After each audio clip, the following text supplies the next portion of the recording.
सलाम friends, WordPress की 17वीं class में आप सब लोगों को खुशामदीद कहा जाता है। आज का हमारा लेक्चर है वो है वर्डप्रेस बैकअप क्लोन माइग्रेशन के बारे में।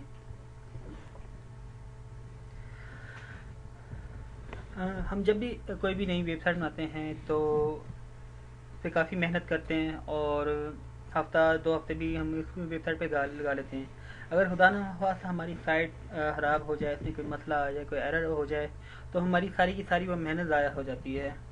तो उसके लिए हर डेवलपर की यही कोशिश होती है कि वो अपनी वेबसाइट का बैकअप बना के रखे। बैकअप करने के बहुत सारे तरीके हैं। पहले तो मैं आप लोगों को मैनुअल तरीका बताऊंगा। इसके बाद कुछ प्लगइन वगैरह हैं, प्लगइन की मदद से मैं आपको बताऊंगा कि बैकअप किस तरह बनता है।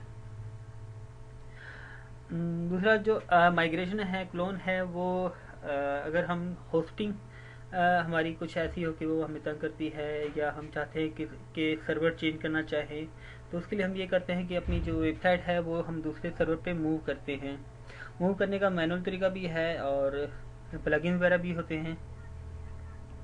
लेकिन अगर आपकी साइट काफ़ी बड़ी है तो बेस्ट यही रहता है कि हम इसे किसी प्लगइन के ज़रिए, किसी सोर्सेज के ज़रिए माइग्रेट करें। तो सबसे पहले मैं आपको मैनुअल तरीका बताता हूँ बैकअप बनाने का। बैकअप बनाने के लिए आप अपनी वेबसाइट के cPanel में जाएंगे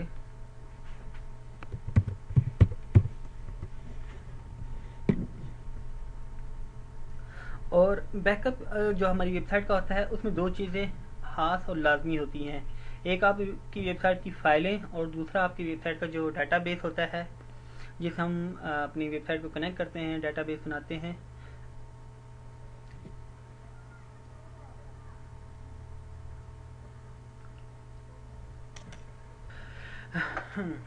cPanel हमारे पास ओपन हो गया है। सबसे पहले हम फाइल मैनेजर में जाएंगे और सेकंड हम जाएंगे PHP My Admin में।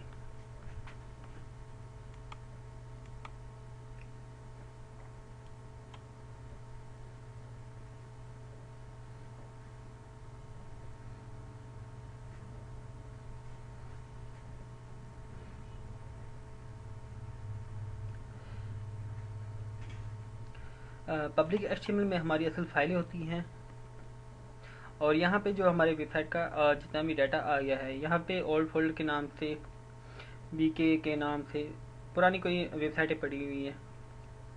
ठीक है, जो हमारे काम की नहीं है वो हम डिलीट कर देते हैं,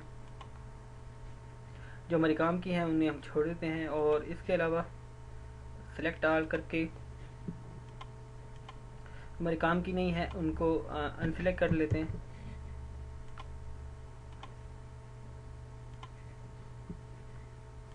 कंट्रोल आप प्रेस करके रखेंगे तो ये अनसेलेक्ट होते जाएंगे। ठीक है, और ये जो डाटा है ये हमारे काम का है, ये वर्डप्रेस का असल जो है डाटा है। ठीक है, इसमें जो हमारे पास मेन फाइल होती हैं हमारे वर्डप्रेस की, WP admin, WP content, WP include, और ये बाकी फ्रंट पे कुछ पेज जो होती हैं PHP फाइलें होती हैं। ये हमारे असल वर्डप्रेस का डाटा होती है और इसमें सबसे अहम WP कंटेंट होता है। अगर आप बाकी वेबसाइट WP एडमिन या WP इंक्लूड वो कॉपी ना भी करें तो कोई मसला नहीं होता। आप किसी दूसरी जगह पे जब आप वेबसाइट लेकर जाएंगे तो वहाँ पे पहले ही से कोई वर्डप्रेस इंस्टॉल कर दें और WP कंटेंट का जो है वहाँ पे जो डाटा है उसको वहाँ पे उस पर रिप्लेस कर दें। नेक्स्ट उसे डेटाबेस से कनेक्ट कर दें तो आपकी जो वेबसाइट का जो है माइग्रेशन वो भी हो जाएगी। अभी फ़िलहाल मैं इसका सिर्फ बैकअप बनाना चाह रहा हूँ अपनी वेबसाइट का मैनुअल तरीके से, वो मैं आपको बता रहा हूँ। आप अपने मैनुअल तरीके से इस तरह जितनी भी फाइलें हैं उनको सिलेक्ट किया और कंप्रेस फाइल किया। यहाँ पे आप उसका नाम भी दे सकते हैं।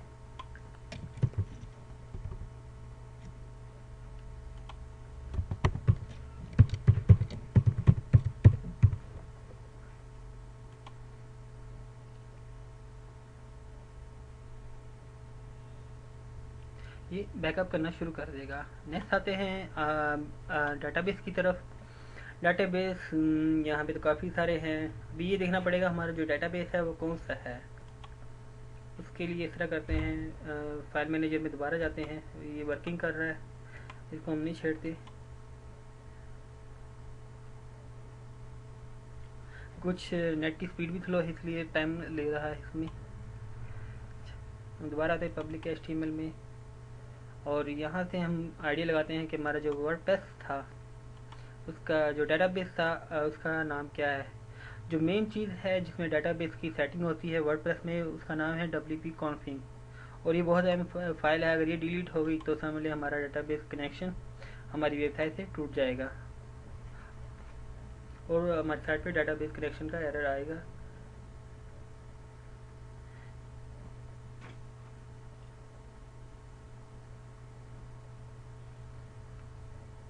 यहाँ पे जो हमारे पास डेटाबेस आ रहा है, डेटाबेस का नाम ये है मुराद खान डॉट वर्ड P1 के नाम से है। और यहाँ पे बाकी डिटेल है, पासवर्ड है, लोकल होस्ट वगैरह है। ठीक है, तो यहाँ पे हम डेटाबेस में हमारे पास चेक करते हैं हमारे पास कौन सा डेटाबेस है। ये है वर्डप्रेस P1 के नाम से, ये हमारा असल डेटाबेस है।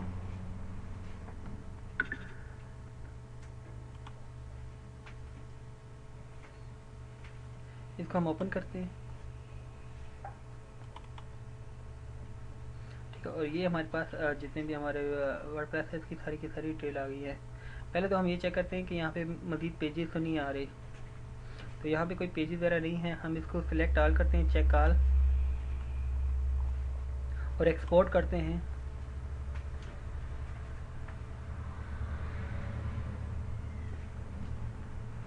और यहाँ पे quick display only the minimal option, इस पर क्लिक करके फॉर्मेट आप SQL भी कर सकते हैं और CSS वगैरह भी कर सकते हैं, लेकिन ये एडवांस वगैरह एडवांस जो डेवलपर है उनके लिए है। आप जस्ट ये करें कि SQL पे कर लें और गो पे क्लिक कर दें, तो ये डेटाबेस डाउनलोड होना शुरू हो जाएगा।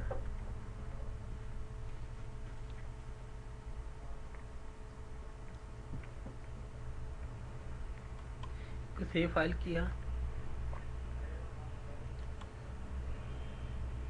और यहाँ पे ये डाउनलोड होना शुरू हो जाएगा और ये डाउनलोड हो के हमारे डेस्कटॉप पे या माई डॉक्यूमेंट में हो जाएगा। ये हमारे पास MySQL का डाटाबेस हो जाएगा। जब हम इसको दोबारा अपलोड करेंगे या किसी दूसरी साइट पे एक्सपोर्ट करेंगे तो उस टाइम हमारे ये काम आएगा। इसी के साथ ये भी बैकअप बन रहा है। ये बैकअप जो है ये बन जाएगा हमारे पास और इसको हम डाउनलोड कर लेंगे और इसको हम फ्यूचर में दोबारा अपनी साइट पे भी यूज़ कर सकते हैं और किसी दूसरी वेबसाइट पे भी यूज़ कर सकते हैं। ठीक है, डेटाबेस के जो बैकअप लेने का तरीका और भी है, वो cPanel की मदद से है। उसमें जस्ट आपने जाना है बैकअप में,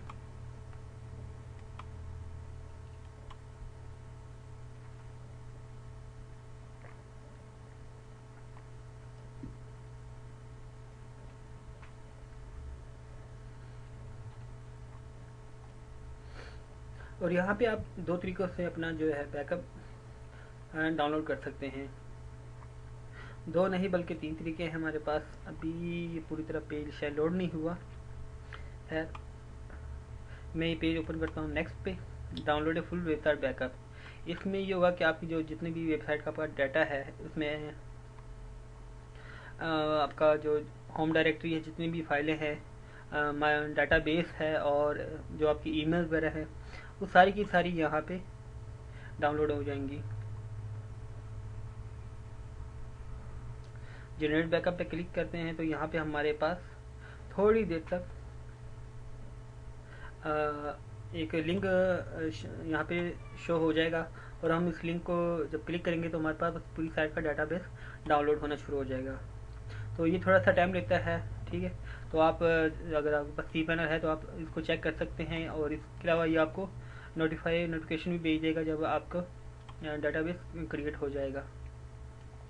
दूसरा तरीका यह है कि जो आपका अगर कुछ cPanel जो होते हैं होस्टिंग प्रोवाइडर, वो आपको ये फैसिलिटी भी देते हैं कि आप डेली, वीकली, मंथली के हिसाब से अपनी वेबसाइट का बैकअप भी डाउनलोड कर सकते हैं। अगर आज का बैकअप करना है तो आप आज का डाउनलोड कर सकते हैं, अगर वीकली करना चाहते हैं तो वो ये भी कर सकते हैं।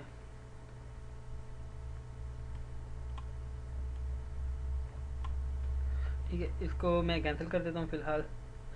ये डाउनलोड होना शुरू हो जाएगा। इसमें भी हमारा जो में डाटाबेस भी होता है और फाइल भी होती हैं। दूसरा ये हमारे पास ये डाटाबेस की ये भी लिस्ट है, यहाँ से भी हम डायरेक्टली अपना जो डाटाबेस है वो डाउनलोड कर सकते हैं। तो हमारा जो डाटाबेस ये था वर्डप्रेस 1, इसको हम डाउनलोड करेंगे तो ये भी हमारे पास डाउनलोड होना शुरू हो जाएगा, और इसको हम अपने कंप्यूटर वगैरह पे सेव कर सकते हैं। ये मैनुअली बैकअप करने का तरीका बताया है मैंने। और इसी जो भी हम अपना बैकअप अपने कंप्यूटर पे रखेंगे उसको हम दूसरी वेबसाइट पे भी अपलोड कर सकते हैं, और उसी वेबसाइट पे भी दोबारा भी अपलोड कर सकते हैं। तो अगर आप cpan वगैरह यूज़ करते हैं तो ये फुल बैकअप कभी कभी जनरेट करके डाउनलोड कर लिया करें। एक तो ये तरीका हो गया। दूसरा, अब हम जाते हैं प्लगइन के ज़रिए। प्लगइन इसके लिए सबसे पहले जो प्लगइन है अपड्राफ्ट प्लस है, इसके लिए मैं प्लगइन में जाऊंगा और प्लगइन इंस्टॉल करूंगा।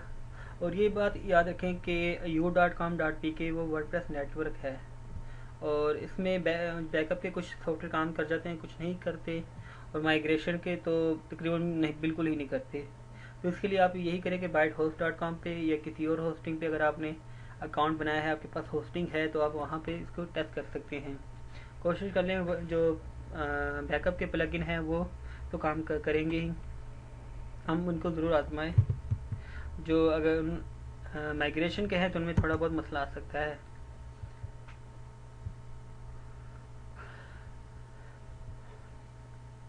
और अगर आप professional WordPress developer, website developer बनना चाहते हैं तो उसके लिए कोशिश करें कि होस्टिंग ज़रूर परचेज कर लें,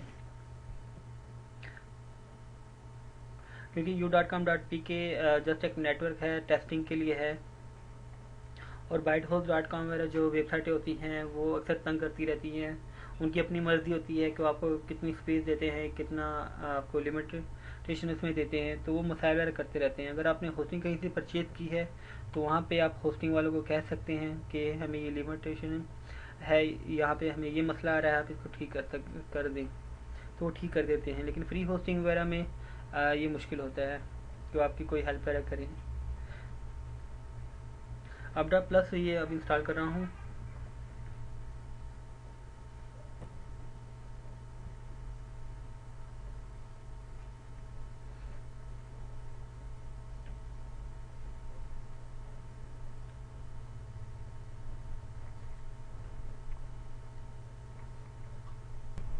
ठीक है, ये हमारे पास इंस्टॉल हो गया है, और अब हम इसे एक्टिवेट कर देते हैं।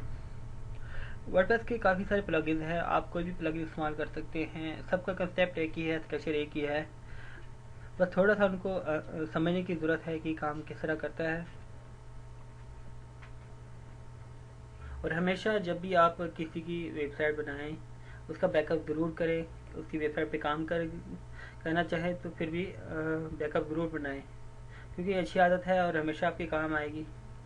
अगर खुदा ना खास्ता आपके वर्किंग के दौरान आपसे कोई गलती हो गई, और अक्सर ये हो जाता है कि रिकवर करना मुश्किल भी हो जाता है।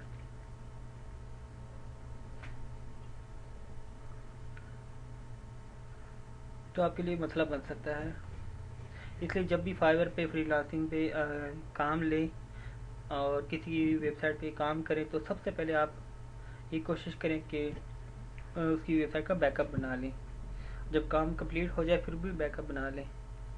अक्सर ये भी होता है जो कुछ लोगों की वेबसाइटें हैक हो जाती हैं, और उसमें ये होता है कि उसकी जितनी भी फाइलें होती हैं वो सारी की सारी इन्फेक्ट हो जाती है, उसमें वायरस आ जाता है।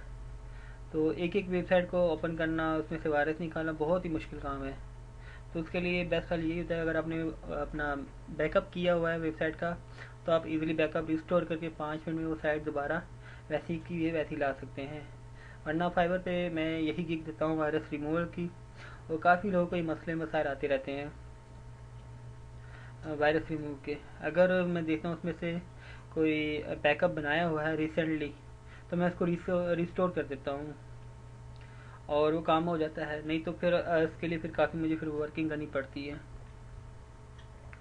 लेकिन यहाँ बैकअप रिस्टोर करने से पहले ये भी देख लें कि ये रिसेंटली बनाया गया है या पुराना है। अगर पुराना है तो फ़िलहाल उसको इग्नोर कर दें, ये ना हो कि वो उसने किसी पुरानी वेबसाइट का बैकअप रखा हो और हम उसी को रिस्टोर कर दें, जो पहली वाली वेबसाइट है वो भी गई फिर। अच्छा, वर्डप्रेस हमने ये इंस्टॉल कर दिया है। अब इसको ढूंढते हैं कि कहाँ पे आया हुआ है इसका। सेटिंग में ये है अपड्राफ्ट प्लस बैकअप।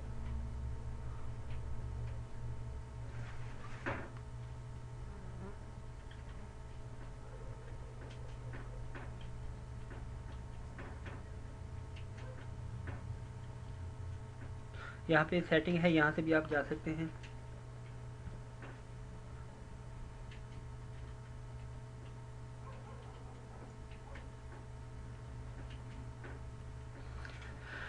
कुछ स्पीड स्लो है, थोड़ा सा टाइम ले रहा है। एक चीज़ आपको वो दिखा दूँ, बैकअप मेरा क्रिएट हो चुका होगा। ये बैकअप हमारा क्रिएट हो गया है, जो हमने मैन्युअल तरीके से बनाया था। ये हमारे पास आ गया 58 MB का है तकरीबन, और इसको हम राइट क्लिक करके डाउनलोड कर सकते हैं।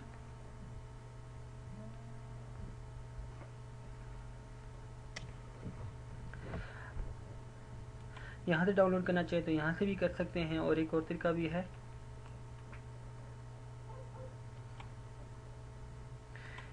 कि आप अपनी साइट पे जाएं, muradkhan.net,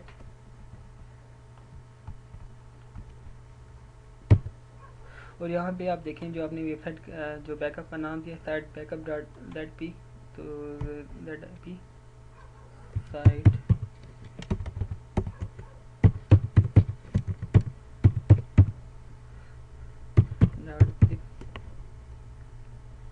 तो यहाँ से भी डाउनलोड हो सकता है। और मैं ज़्यादातर इसी तरीके से डाउनलोड करता हूँ, क्योंकि cPanel में ये होता है कि रिज्यूमेबल का मसला होता है, और लेकिन अगर हम डायरेक्ट डाउनलोड करते हैं तो ये रिज्यूमेबल भी हो जाता है। लेकिन अगर मैं यहाँ से इसको डाउनलोड करता हूँ तो यहाँ से थोड़ा सा मसला आता है।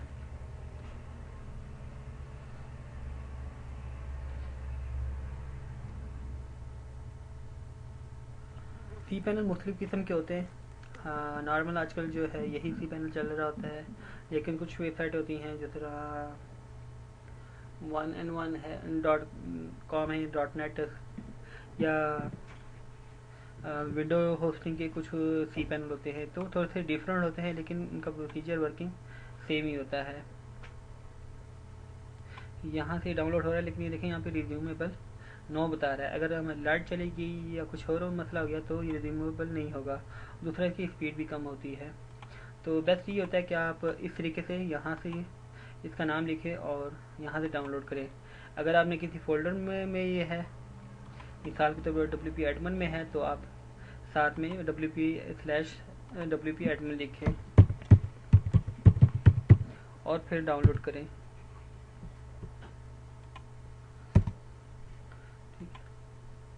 अच्छा, वापस जाते हैं हम अपनी वेबसाइट पे, और यहाँ पे इसकी सेटिंग आ गई है अपड्राफ्ट प्लस बैकअप रिस्टोर की। बैकअप नाउ पे हम क्लिक करेंगे तो यहाँ पे include the database in the backup और include any file in the database. ठीक है, यहाँ पे मैंने क्लिक किया तो मज़ीद ऑप्शन आ गई हैं कि जो आप फाइल चाहते हैं कौन कौन सी चाहते हैं, plugin, theme, upload, any other directory found inside WP content. तो ये तकरीबन WP कंटेंट का ही बनाता है बैकअप वगैरह। ठीक है, तो आप यहाँ से अब बैकअप पे क्लिक करेंगे तो ये आपका बैकअप बनाना शुरू कर देगा।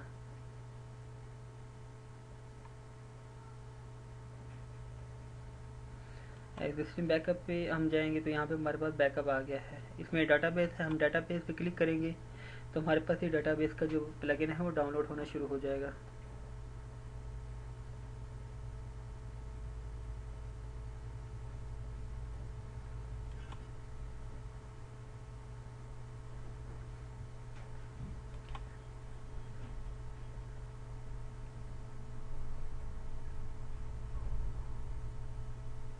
अच्छा, ये मेरे ख्याल से पुराना कोई था, मैंने पहले भी इंस्टॉल किया था, तो उसकी वजह से शायद कुछ रह गया था। इसको मैं फ़िलहाल डिलीट करता हूँ और दोबारा हम अपना बैकअप बनाते हैं। बल्कि ये हमारा बैकअप बन रहा है, क्रिएटिंग फाइल बैकअप जिप, और इसको बना रहा है।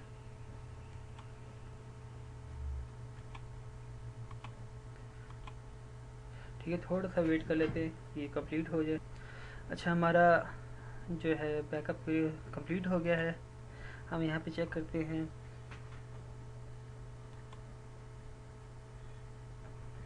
मेरे ख्याल से यही बैकअप है हमारा जो शायद क्रिएट हो रहा था। तो चेक करते हैं। हाँ, ये अब डाउनलोड आ गया है इसके साथ। Download to your computer.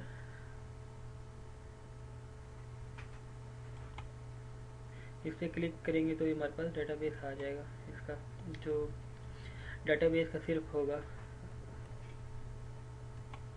और इसके अलावा इसी तरह प्लगइन और थीम के भी अलग अलग डाउनलोड कर सकते हैं। और इसी तरह रीस्टोर पे क्लिक करके हम दोबारा जो हमारा बैकअप है उसको हम रीस्टोर कर सकते हैं। इसमें प्लगइन, थीम, अपलोड, डेटाबेस सारा कुछ आ जाता है। ठीक है, रीस्टोर करूँगा तो ये मेरा जो वेबसाइट है दोबारा रीस्टोर हो जाएगी। जहाँ पे भी इसको मसला हुआ था, जहाँ से भी, तो दोबारा वो मसला हल हो जाएगा।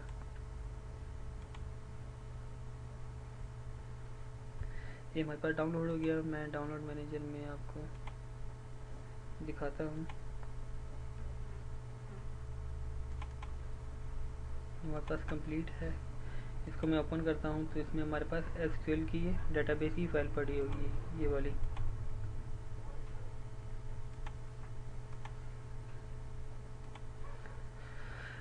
अच्छा, अब एक तो ये हो गया। इसकी मज़ीद हम सेटिंग में जाते हैं।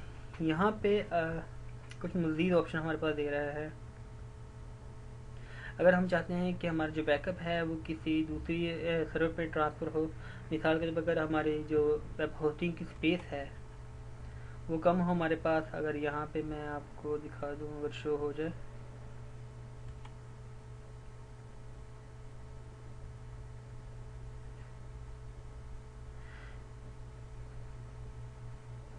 हाँ, यहाँ पे जो मेरे पास है स्पेस है वो 3 GB है तकरीबन।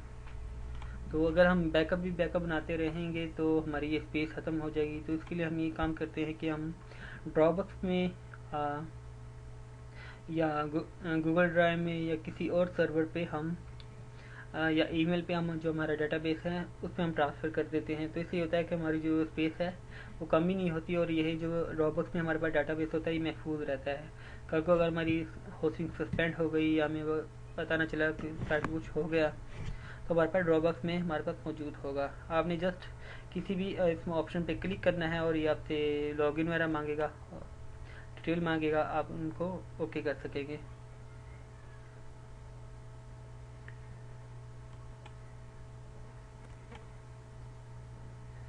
यहाँ पे मैंने ड्रॉपबॉक्स पे क्लिक किया है। कह रहा है कि इस पर क्लिक करें और सेव करें और दोबारा आए तो यहाँ पे जो ड्रॉपबॉक्स की जो सेटिंग वगैरह वो हमारे पास शो हो जाएगी। यहाँ पे है ये अपना प्लस को हम कह रहा है कि आप ड्रॉपबॉक्स के साथ कनेक्ट करें, मैं अलाउ कर दूंगा।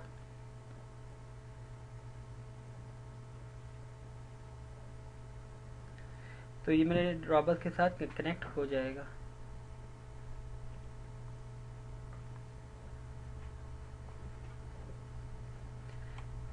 मैं दोबारा जाता हूँ तो यहाँ पे ड्रॉपबॉक्स के साथ ऑलरेडी कनेक्ट है।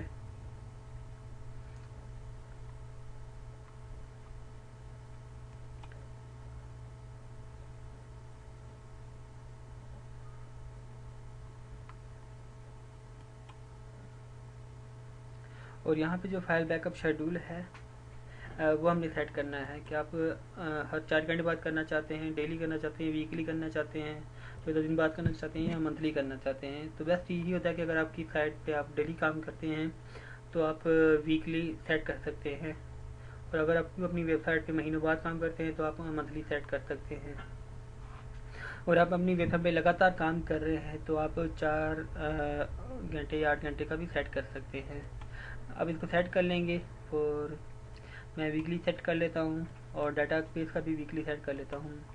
अब मैं इसको सेव कर दूंगा तो ये मेरा बैकअप ऑटोमेटिकली ड्रॉपबॉक्स में सेव होता जाएगा। इसी तरह आप गूगल ड्राइव भी कनेक्ट कर सकते हैं। और मशहूर है ये FTP है।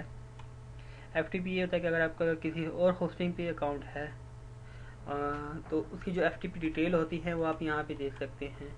FTP डिटेल आप फाइलज़ेला में भी यूज़ करते हैं और आपकी जो होस्टिंग डिटेल है उसमें भी आपको मेंशन हुआ होता है। मैं यहाँ पे आपको FTP का सी पैनल में बता देता हूँ कि कहाँ पे डिटेल होती है। FTP अकाउंट पे हम गए और इसको माइग्रेशन के लिए भी हम फिर इस्तेमाल कर सकते हैं।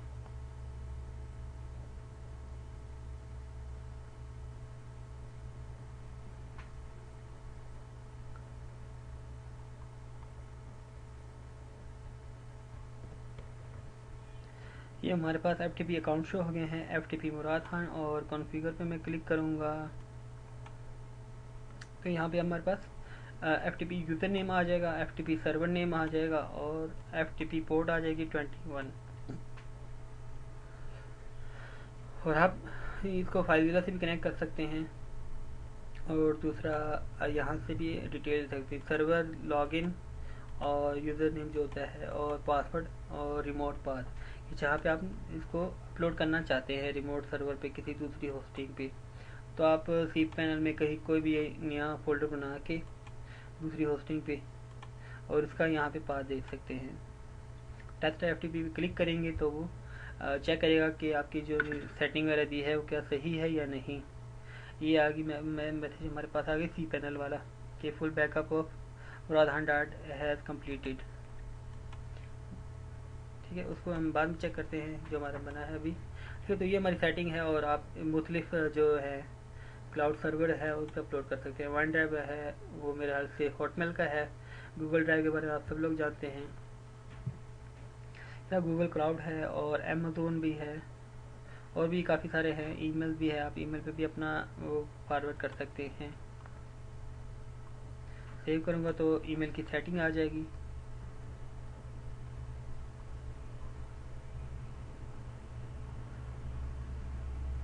कि ये कह रहा है कि आपकी जो mastermind.gmail.com है इस पे ये बाय डिफ़ॉल्ट चला जाएगा। अगर आप चेंज करना चाहते हैं तो यहाँ से क्लिक कर सकते हैं। तो ये अपना प्लस का जो बैकअप का रिस्टोर का तरीका था वो मैंने आपको बता दिया है। इजी है, कोई इसमें वो नहीं है ये। ठीक है, ये प्लस इनकी कुछ मज़ीद ऑप्शन वगैरह हैं प्रीमियम की, अगर आप वो परचेज़ करना चाहते हैं अपने कस्टमर के लिए तो वो भी आप कर सकते हैं, लेकिन ये प्लस में भी काफ़ी काम दे सकता है।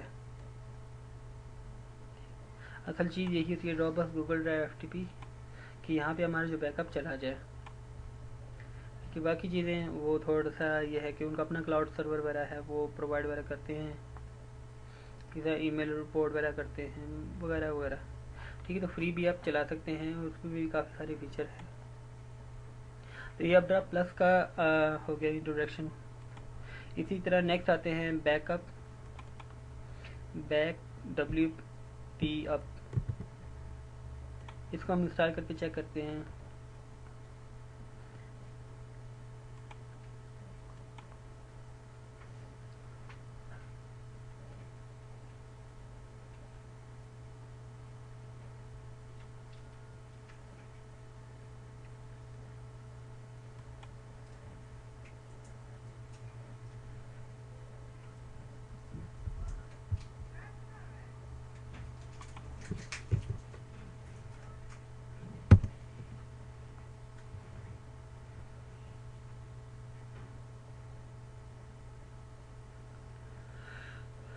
इसको मैं इंस्टॉल करता हूँ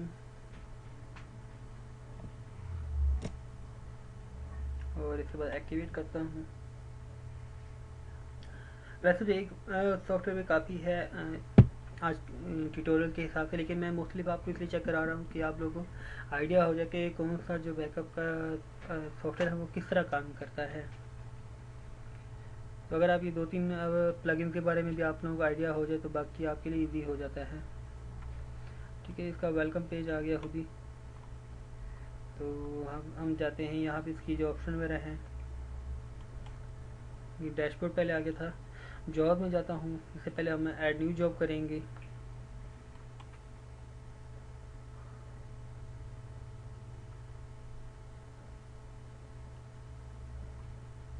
जॉब में हमें यही सेटिंग करनी होती है कि हमने कौन कौन सा बैकअप लेना है और किस तरह लेना है।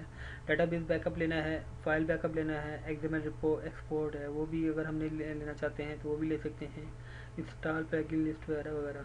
ठीक है, यहाँ से हम कह रहा है कि आपने जिप में लेना है या डार जिप में लेना है, तो आप इसमें कोई भी सिलेक्ट कर सकते हैं।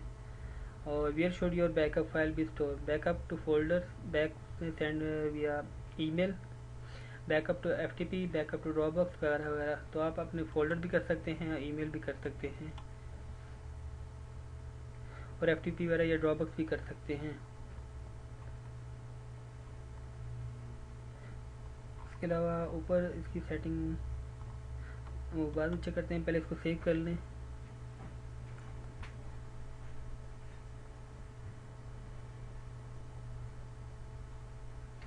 इसके बाद ये शेड्यूल भी की ऑप्शन भी है यहाँ पे हमारे पास,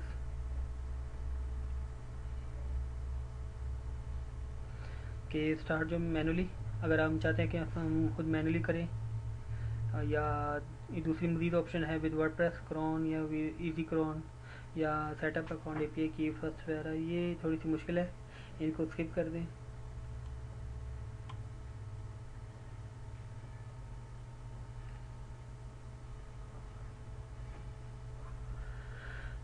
यहाँ पे कह रहा है कि कौन कौन से टेबल आपने करने हैं। तो ये मुख्तलिफ इनकी सेटिंग वगैरह ऑप्शन होती है कि यहाँ से हमने फ़ाइल कौन से सिलेक्ट करने हैं, प्लगइन कौन से सिलेक्ट करने हैं, और ये जो हमने सेटिंग में ऑप्शन डाली थी फोल्डर वाली, तो यहाँ पे हम ऐड करेंगे कि हमारा जो फोल्डर है वो कौन सा है। यहाँ पे ऑलरेडी उसने एक फ़ोल्डर हमारे लिए बना दिया है कि यहाँ पे ये डाउनलोड हो जाया करेगा आपका बैकअप। और ईमेल के लिए यहाँ पे हम अपनी ईमेल आईडी दे सकते हैं, तो यहाँ पे वो मूव हो जाएगा। अगर हम ड्रॉपबॉक्स वगैरह ऐड करना चाहें तो ड्रॉपबॉक्स भी ऐड कर सकते हैं। यहाँ पे ईमेल आईडी वगैरह दी हुई है, मैक्सिमम फाइल साइज वगैरह भी दिया हुआ है।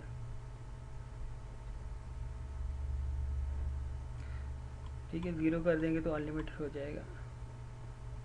ये सेव चेंज कर लेंगे तो ये, और ये हमारे पास जो है एक जॉब बन जाएगी, एक जो हमारा प्रोजेक्ट बन जाएगा। इसके बाद हम इसको रन कर देंगे तो ये हमारे पास फोल्डर में भी बन जाएगा और दूसरा ईमेल में भी बन जाएगा। रन नाउ पे क्लिक कर देंगे तो ये डेटाबेस का बैकअप बनाना शुरू कर देगा। और टाइप क्या होंगी इसमें, बैकअप होगा डेटाबेस का, फाइल्स होंगी, प्लगइन वगैरह होंगे, और डेस्टिनेशन ईमेल और फोल्डर, ईमेल पे भी आ जाएगा और फोल्डर पे भी आ जाएगा। अच्छा, वो मैं भूल गया था, लास्ट हमारा जो बैकअप हमने बनाया था ये वाला, इसको मैं रिफ्रेश करता हूँ, ये साइड वाला बैकअप। अच्छा, ये दूसरी ईमेल भी हमारे पास आ गई है।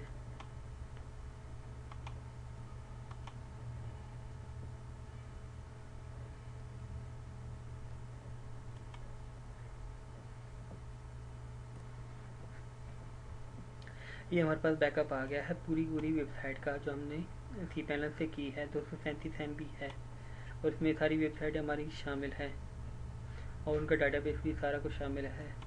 अच्छा, ये आ गया एरर बैकअप WP का। तो ये कह रहा है कि जो बैकअप का साइज़ है वो बहुत ही ज़्यादा है, 20 MB से ज़्यादा है, क्योंकि नॉर्मल ईमेल वगैरह मेरे ख्याल से 20 या 25 MB तक जो अलाउड करते हैं, तो ये से ज़्यादा है। तो जो दूसरा बैकअप वो बन गया है फोल्डर वाला, उसमें सेव हो गया, ईमेल वाला वो हमें पहुंचा नहीं पा रहा। ठीक है, और ये हमारे पास कंप्लीट भी हो गया, और ये फोल्डर में भी हमारे पास मौजूद होगा। यहाँ बैकअप में चेक करते हैं, यहाँ पे उम्मीद है शो हो रहा होगा।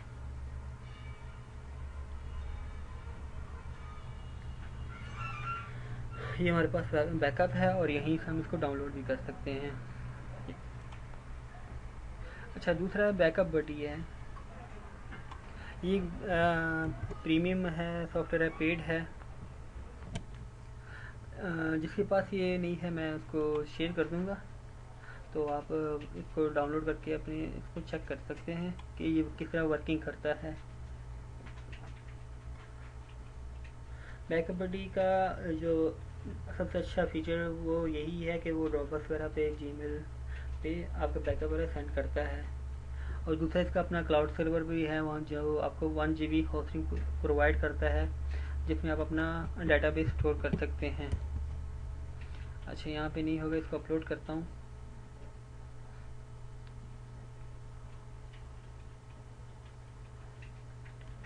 ठीक है, ये शामिल नहीं है जो वर्डप्रेस के प्लगइन में, क्योंकि पेड है।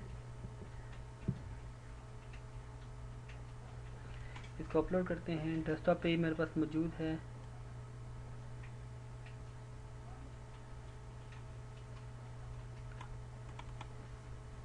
ये इसको मैं इंस्टॉल करता हूँ।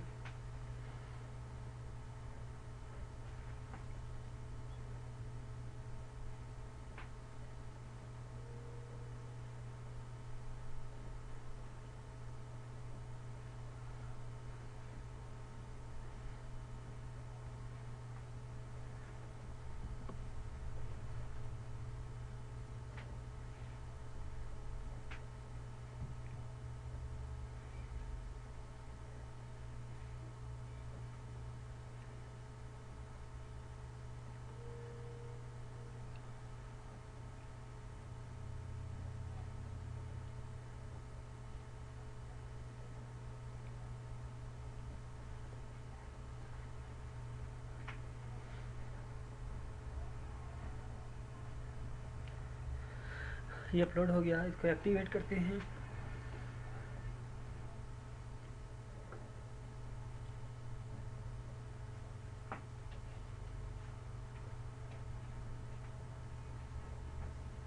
ठीक है, और अब इसकी जो सेटिंग में आते हैं, हमारे पास ये है, कहाँ पे गया ये बैकअप बॉडी।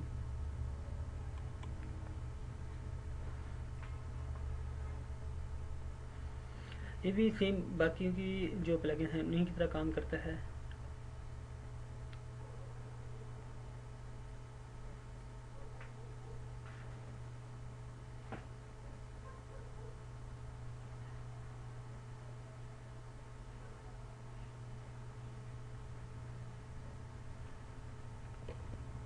ये हमारे पास सेटिंग आ गई है।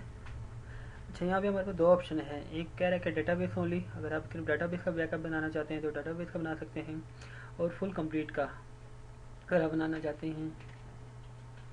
और इसी तरह अगर आप चाहते हैं कि किसी रिमोट डेस्टिनेशन पे आप सेंड करना चाहते हैं तो वह भी आप कर सकते हैं।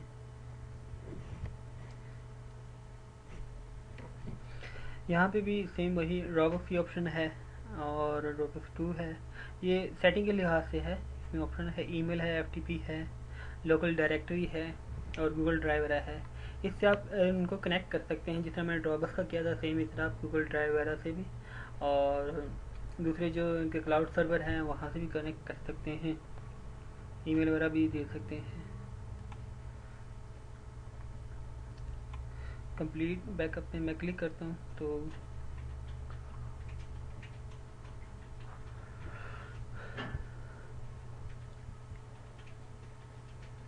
यहाँ पे हमारे पास सेटअप आ जाएगा, जिसमें यहाँ पे बैकअप बना रहा होगा मुख्तलिफ। पहले इसने डेटाबेस का बनाया है, उसके बाद इसको जिप कर रहा है, इसके बाद मज़ीद इसको सेट वगैरह करेगा।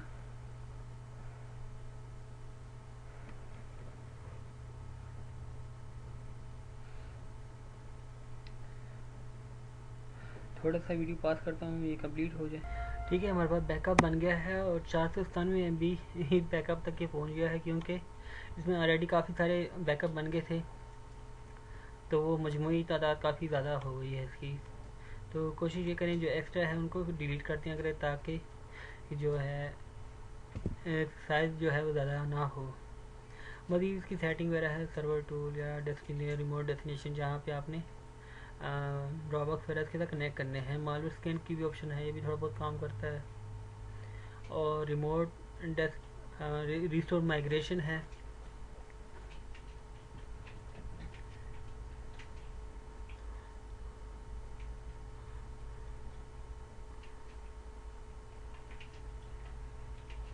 तो ये भी इसकी कुछ सेटिंग है एक लिहाज से, लेकिन ये थोड़ी सी आपके लिए मुश्किल होगी।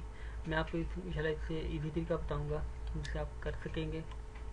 लेकिन इसका भी मैं आपको बता देता हूँ कि आप लोगों ने ये import buddy.php फाइल डाउनलोड करनी है और इसको आपने दूसरी होस्टिंग पे जाके अपलोड करना है, और वहाँ पे आपने जो है इसकी डाटाबेस की डिटेल देनी है नई वेबसाइट की।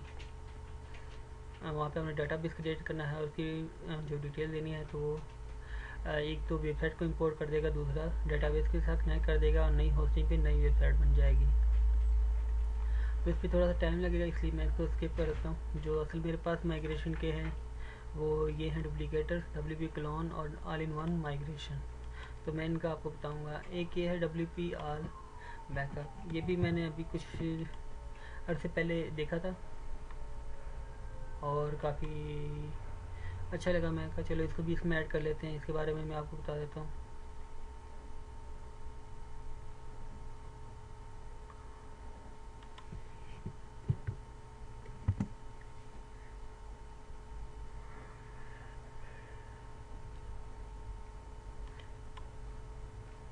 अगर आप डाटाबेस लिखेंगे, बैकअप लिखेंगे, तो देखिए काफ़ी सारे यहाँ पे प्लगइन वगैरह आ जाते हैं। आप अगर चेक करना चाहें तो जितने भी अच्छे प्लगइन हैं वो आप चेक कर लिया करें, क्योंकि हो सकता है इनमें से भी कुछ अच्छे किसी ने डेवलपर में बना दिए हों। ये है WP ऑल बैकअप, इसमें भी डेस्टिनेशन की ऑप्शन है, सेटिंग की ऑप्शन है। तकरीबन सब जितने बैकअप्स हैं अब उन्होंने दो चीज़ें रखी हुई हैं, एक तो उसी होस्टिंग में और दूसरा किसी रिमोट डेस्टिनेशन पे, यानी कि ईमेल पे चले गए या ड्रॉपबॉक्स में चला गया या गूगल प्लस पे चला गया।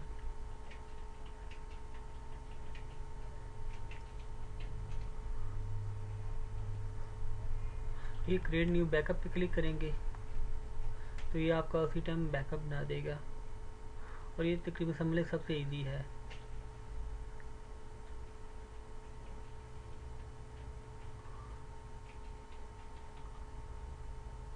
आप मज़ीद की सेटिंग में जाके और डेस्टिनेशन वगैरह में जाके इसके साथ ईमेल या ड्रॉपबॉक्स वगैरह कनेक्ट कर सकते हैं।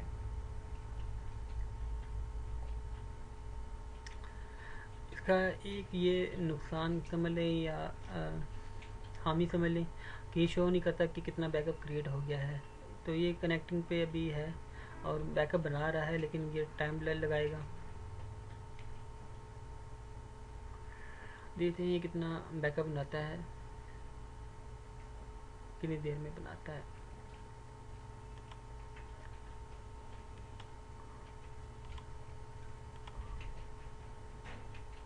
तो ये जब तक कि बनाता है तो मैं कुछ सेटिंग वगैरह कर दूँ, पुराने डाटाबेस वगैरह डिलीट कर दूँ, बल्कि इससे पहले ही एरर आ गया।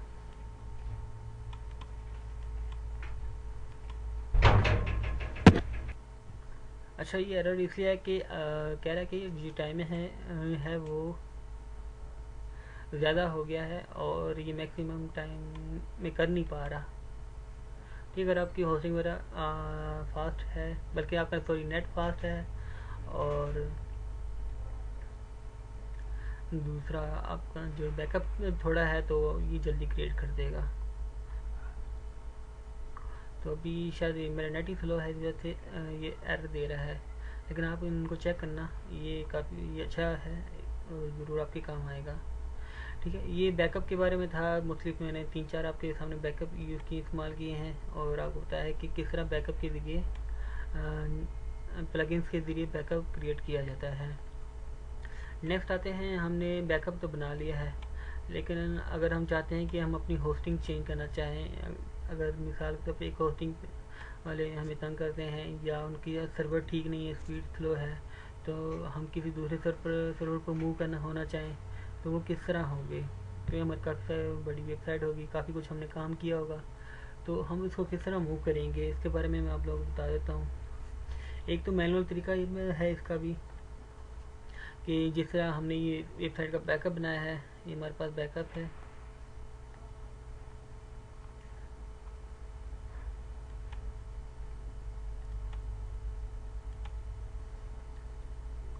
ये हमारे पास बैकअप है, हम इसको डाउनलोड कर लेंगे, इसको अपलोड कर लेंगे दूसरी वेबसाइट पे। और इसी तरह हमने जो डाटाबेस का बैकअप बनाया था, ये तो वेबसाइट जो प्लगइन ने हमारे पास डाटाबेस बना के दिए हैं, हम इसको भी अपलोड कर सकते हैं और जो हमने खुद से बनाया है वो भी अपलोड कर सकते हैं और WP कॉन्फ़िग में जाके इसकी सेटिंग कर सकते हैं। तो ये किस तरह करेंगे मैं इसका आपको तरीका बता देता हूँ। तो सबसे पहले मैं इसको डाउनलोड कर लेता हूँ। अभी मैंने ये डाउनलोड पे लगाया हुआ था, इसको मैं दोबारा डाउनलोड पे लगाता हूँ और इस तरह जो SQL था ये भी मैं डाउनलोड कर लेता हूँ।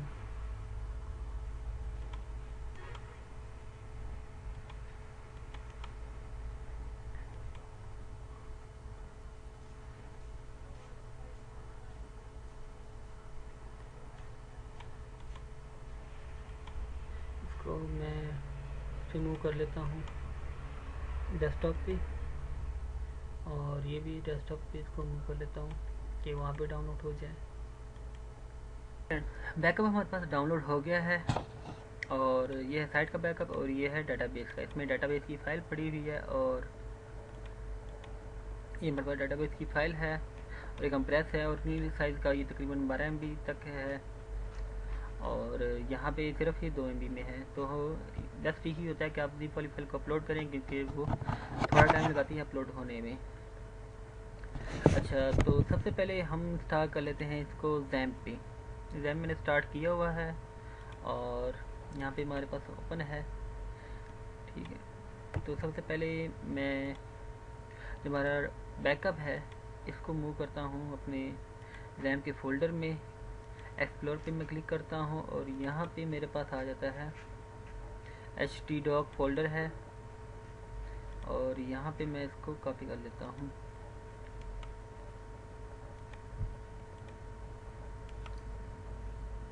इसके बाद एक्सट्रैक्ट कर लेता हूँ। ये कॉपी हो गया मेरे पास साइट बैकअप के नाम से, और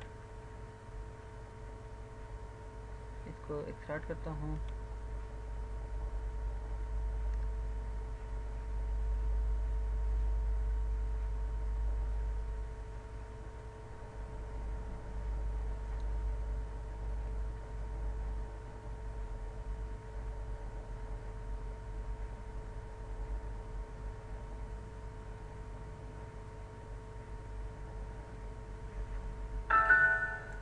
ये आगे मेरे पास, इसका मैं रीनेम कर लेता हूँ, और अब आता हूँ मैं यहाँ पे हमारे जैम्प में, यहाँ पे मुराद के नाम से कर लेता हूँ इसको।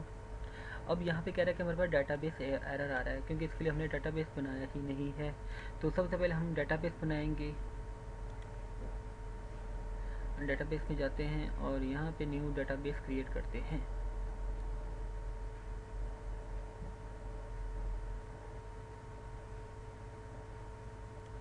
डाटाबेस पे मैं क्लिक करता हूँ, और यहाँ पे न्यू डाटाबेस देता हूँ मुराद।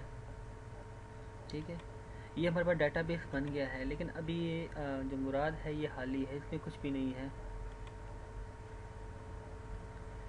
तो सबसे पहले हमारे पास जो डाटाबेस का बैकअप पड़ा था उसको हम इंपोर्ट करते हैं।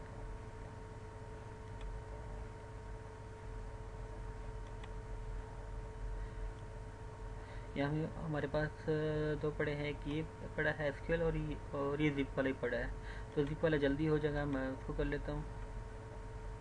जैसे गो पे क्लिक करना है, तो ये जितनी भी क्यूरीज के टेबल हैं वो सारे के सारे इंपोर्ट हो जाएंगे।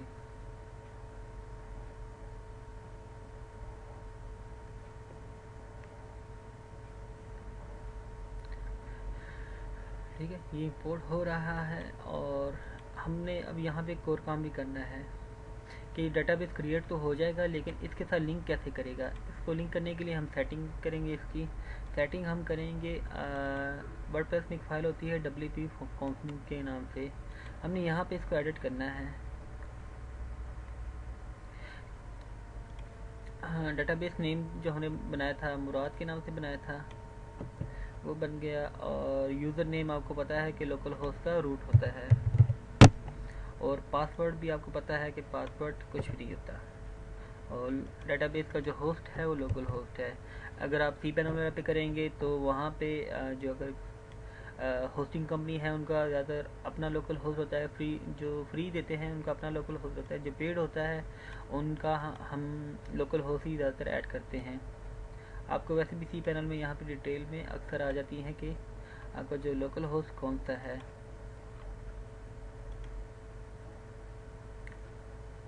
ठीक है, यहाँ पे सर्वर इंफॉर्मेशन हो रहा है, यहाँ पे भी फ़िलहाल शो नहीं हो रहा, लेकिन बहुत सी जगह पे शो होता है, तो आप वहाँ से चेक कर सकते हैं।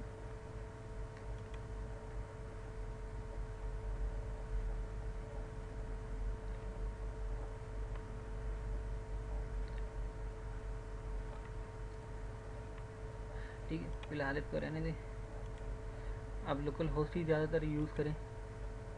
और अच्छा, ये हो गया हमारे पास, और कॉन्फिग फाइल मैं इसको अब सेव करता हूँ। ये देखिए हमारे पास ये जो टेबल है ये भी सारे इंपोर्ट हो गए हैं, डाटाबेस हमारे पास इंपोर्ट हो गया है और इसमें जो टेबल हैं ये हमारे पास शो हो गए हैं, जो वर्डप्रेस के बेसिक हैं और कॉमर्स के जो प्लगइन वगैरह है उसके भी इसमें आए हुए हैं। अब मैं अपनी साइट को रिफ़्रेश करता हूँ। ये देखिए मेरी जो वेबसाइट है वो शो हो गई है, लेकिन यहाँ पे एक मसला ये आ रहा है। आप ये देखें हेडिंग में लिखा रहा है पेज नॉट फाउंड, क्यों नहीं आ रहा? और दूसरा ये कि आप देखें ये भी पेज है ना, वो हमारा जो असल है वो नहीं आ रहा। और यहाँ पे देखें जो हमारा ओरिजिनल था इस पर ये सेटिंग वगैरह हुई, ये क्यों नहीं आ रही? ये क्यों नहीं, ये इसलिए नहीं आ रही कि हमने अभी इसकी जो लिंक है वो इसका सेट नहीं किया।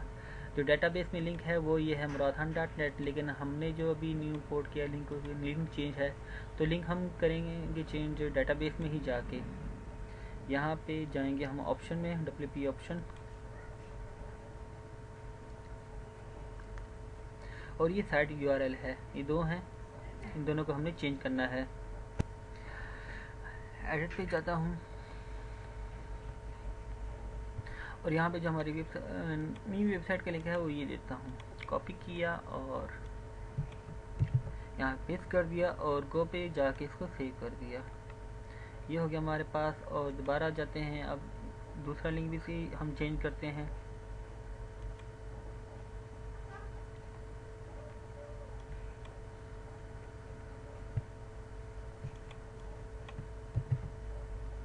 ये भी गो किया और क्लिक कर दिया। अब आप देखेंगे कि हमारी जो सेटिंग है वो सेट हो गई होगी।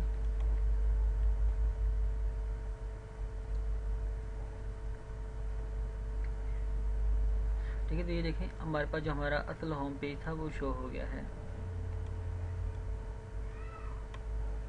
अब आप WP एडमिन पे जा भी सकते हैं और मज़ीद सेटिंग वो करना चाहें तो कर सकते हैं। WP एडमिन,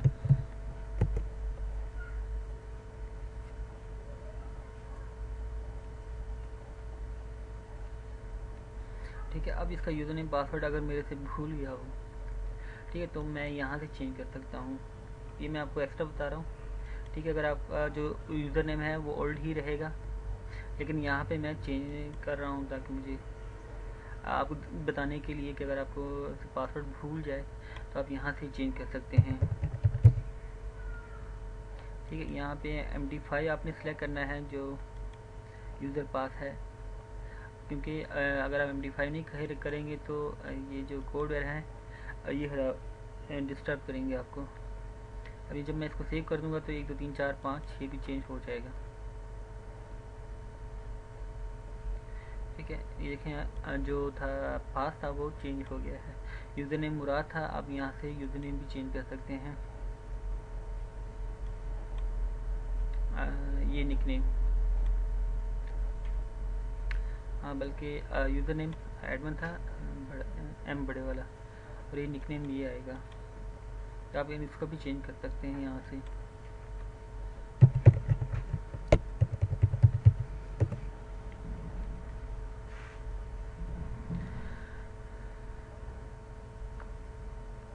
और ये देखें न्यू जो पासवर्ड के साथ ये अब लॉगिन हो गया है।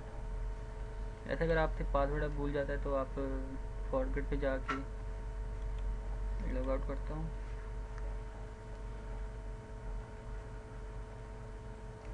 लॉस योर पासवर्ड पे क्लिक करेंगे और अपनी ईमेल आईडी यूज़र नेम देंगे तो आपको ईमेल में आपको आ जाएगा। अगर आपसे ईमेल भी आपको भूल जाती है तो फिर आप इसे PHP माई एडमिन से रिकवर कर सकते हैं। ठीक है, ये तो हो गया मैनुअली तरीका। अब आपको cPanel पे मैनुअली अपडेट करने का तरीका बताता हूँ। उसके लिए अभी एक नई वेबसाइट है मेरे सामने, GHS.WP ग्लोबल होस्टिंग सर्विस की ये शॉर्ट नेम है जो हमने अपने लिए रजिस्टर की है। तो इसको फ़िलहाल मैं इसी मकसद के लिए यूज़ कर रहा हूँ कि यहाँ पे हम अपनी डोमेन इस्तेमाल करते हैं। यहाँ पे अभी कुछ भी नहीं है, सिर्फ साइट बैकअप जो मैंने पहले से अपलोड कर लिया है ताकि टाइम ना लगे अपलोड करने में। लेकिन मैं आपको तरीका बता देता हूँ कि आपने कहाँ से अपलोड करना है।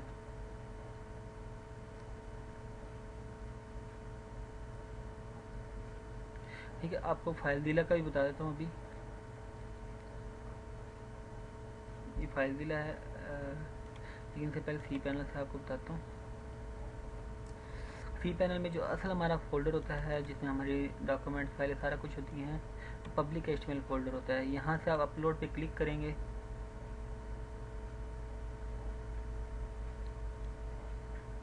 और यहाँ पे जो अलाउड है 4.63 GB अलाउड है। मैक्सिमम फाइल साइज जो भी है, अगर आपको होस्टिंग वाले कम प्रोवाइड करते हैं तो आप फिर फाइल ज़रा यूज़ करें।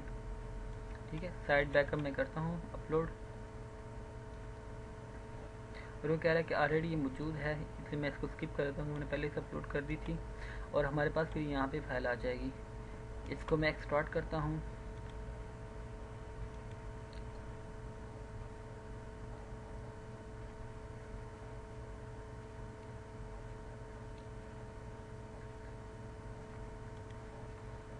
ये हमारे पास अब पूरा डाटा एक्सट्रैक्ट हो गया। फाइल के लिए मैं इसके बाद ही आपको बता देता हूँ। इसको पहले ये इसको कर लेते हैं।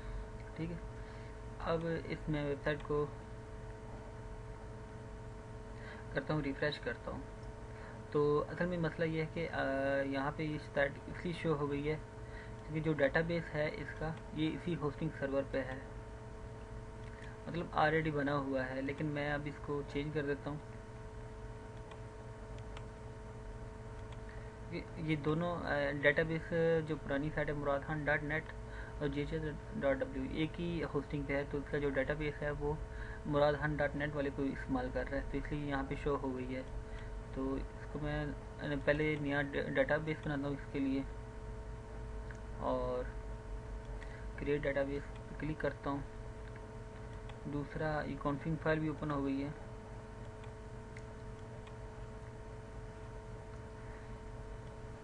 यहाँ पे मैं कुछ भी चेंजिंग कर लेता हूँ ताकि डेटाबेस इसके साथ डिस्कनेक्ट हो जाए।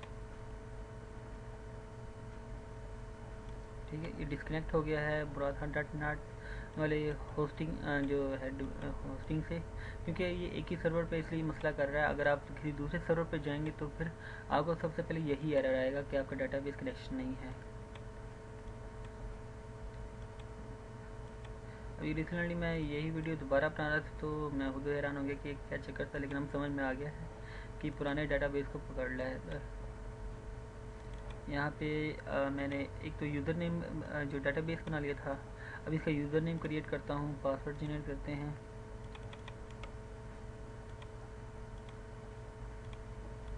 इसको मैं अपने पास सेव कर लेता हूँ पासवर्ड को। ये हो गया क्रिएट यूज़र पे क्लिक करते हैं।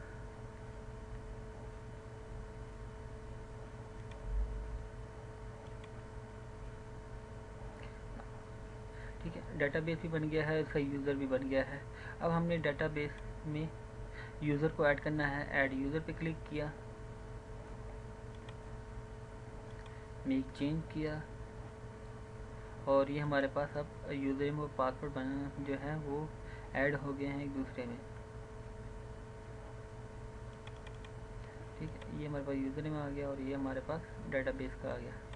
अब हमने सेम इसी तरह PHP माई एडमिन में जाना है। यहाँ पे PHP माई एडमिन में अक्सर डेटाबेस बनाने की ऑप्शन नहीं होती, इसलिए मैंने यहाँ पे जो है दूसरा कहाँ पे गया, यहाँ से डेटाबेस बनाए हैं। ये डेटाबेस पे आके और ये हमारे पास जो डेटाबेस था ये भी आ गया है, और इसको मैंने ओपन किया। यहाँ पे कोई टेबल वगैरह नहीं है। हम अपना जो बैकअप है उसको अपलोड करते, डेटाबेस का जो बैकअप बनाया था हमने वो अपलोड करते हैं। ये वाला जिप वाला लेते हैं ताकि जल्दी अपलोड हो जाए। ठीक है, जब तक ये अपलोड होता है हम ये जो नया डेटाबेस हमने क्रिएट किया है इसको इसकी सेटिंग करते हैं कॉन्फिग फाइल में जाके।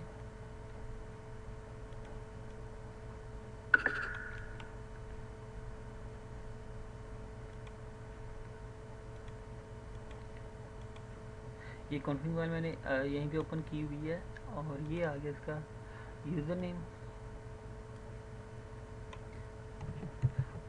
और पास जो है इसका डेटाबेस नेम है वो भी यही दिया मैंने। ये हो गया, और पासवर्ड हमने सेव किया था हमारे पास नया, हमारे पास पासवर्ड आ गया।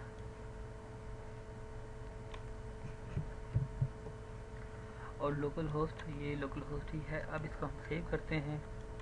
यहाँ पे हमारे पास जो डाटाबेस वो भी इंपोर्ट हो गया है। अब हमने मैं चेक कर लेता हूँ डाटाबेस कनेक्ट हुआ या नहीं।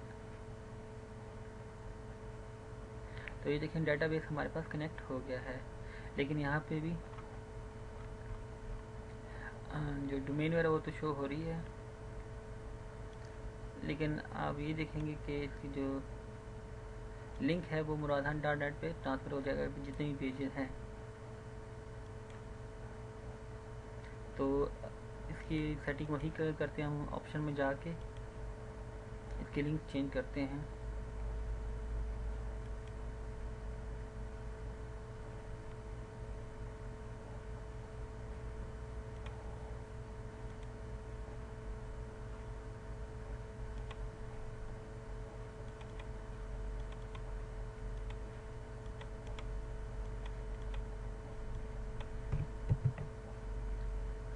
ग्रुप एक जाके इसको सेव करते हैं और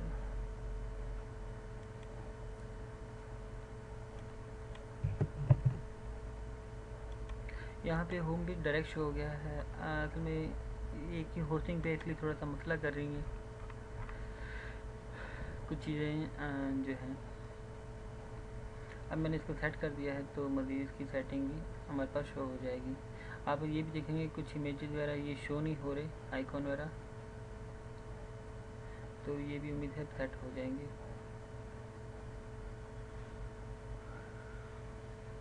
ठीक है, ये हमारे पास जो थे वो डॉट डॉट से आ रहे थे वो भी ख़त्म हो गए हैं।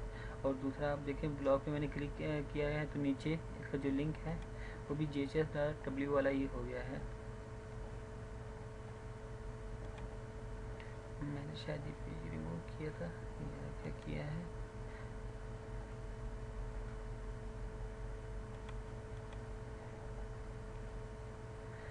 ये मसला आ रहा है, इसको मैं सेट करता हूँ।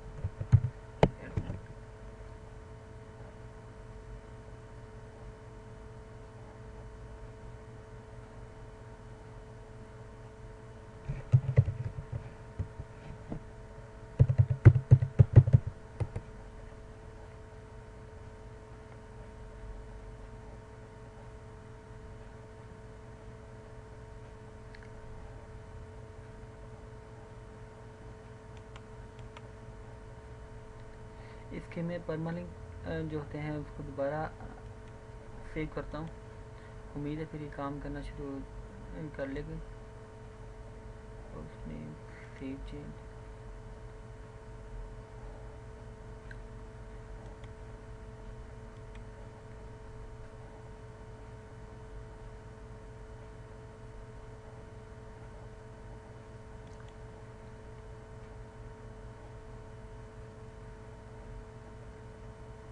हाँ, परमालिंक सेव करने से इसका जो एरर था वो ख़त्म हो गया है। ठीक है, और पेजेस भी वर्क करने शुरू हो गए। तो ये हमारी जो मैनुअल तरीका था हमने किया है एक होस्टिंग से दूसरी होस्टिंग पे मूव करने का। लेकिन अक्सर ये होता है कि अब ये तो हमारे पास तकरीबन 50-60 MB की फ़ाइल है। अगर आपकी किसी कस्टमर ने आपको साइड दी और 1 GB 2 GB 3 GB हुआ तो फिर आपके लिए मसला हो सकता है उसको अपलोड करना, क्योंकि काफ़ी टाइम लग जाएगा, 3 से 4 घंटे भी लग सकते हैं। तो आजकल तो यह नेट की स्पीड काफ़ी अच्छी होती है तो जल्दी अपलोड हो जाता है। अगर नहीं होता तो RDP भी मिल जाते हैं, आप RDP से भी कर सकते हैं। और RDP आपको बता दूँ रिमोट डेस्कटॉप कंप्यूटर होते हैं और आप वो परचेज़ कर सकते हैं। तकरीबन $5-6 में भी मंथली मिल जाता है और आप उनको यूज़ कर सकते हैं। उससे ये होगा कि आपको एक कंप्यूटर पर प्रोवाइड किया जाएगा और आप यहीं पे बैठ के उस कंप्यूटर को एक्सेस कर सकेंगे और वहाँ पे उनके नेट से, उनकी नेट की स्पीड की मदद से आप कोई भी काम इजीली कर सकेंगे। अगर ये 3 GB डाटा है तो ये आपको तकरीबन 3 मिनट में वो डाउनलोड करके दे देगा। अच्छा, ये मैंने वेबसाइट पे आया हूँ अपनी muradhan.net वाली पे। अब हमने काम करना है। एक तो मैनुअली हमने कर लिया है, प्लगइन इस्तेमाल करेंगे। प्लगइन से पहले मैं आपको फाइलज़िला का बताया था। फाइल जिला के लिए मैं आपको बता देता हूँ इसका हमने किस तरह करना है। हमने जाना है FTP अकाउंट में। यहाँ पे हमारे FTP अकाउंट बने होते हैं, हम नया अकाउंट भी क्रिएट कर सकते हैं। किसी खास फोल्डर के लिए भी हम अपना FTP अकाउंट बना सकते हैं अगर हम चाहते हैं कि हम किसी और को इसकी एक्सेस वगैरह ना दें। अच्छा, ये इसमें आ गया है, हम इस पे जाते हैं अपने GHW वाले पे। यहाँ से हम FTP अकाउंट बनाते हैं।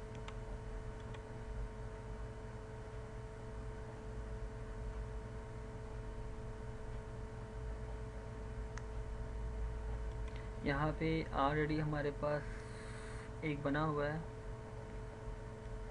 FTP जो अकाउंट है, ठीक है। लेकिन मैं एक ऐसी एग्जांपल के तौर पर नया बना लेता हूँ मुराद।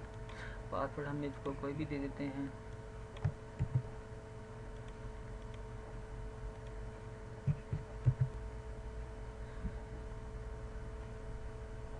ठीक है, पासवर्ड हम इसको कोई भी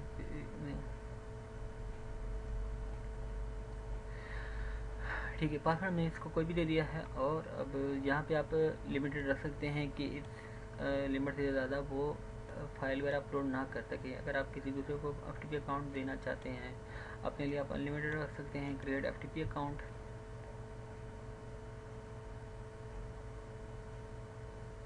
ठीक है, और ये हमारे पास FTP अकाउंट बन गया है। कहाँ पे गया ये वाला? तो लॉगिन हमारे पास है, बल्कि यहाँ पे कॉन्फ़िगर पे आप क्लिक करेंगे तो ये आपको डिटेल आ जाएंगी। ये यूज़र नेम है, ये FTP सर्वर है, ये पोर्ट है, और जो आपने पासवर्ड दिया है वो ये है।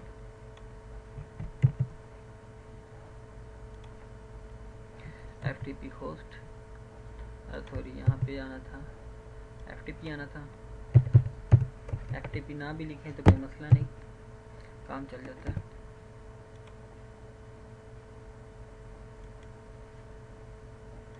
पोर्ट 21 अक्सर अगर आप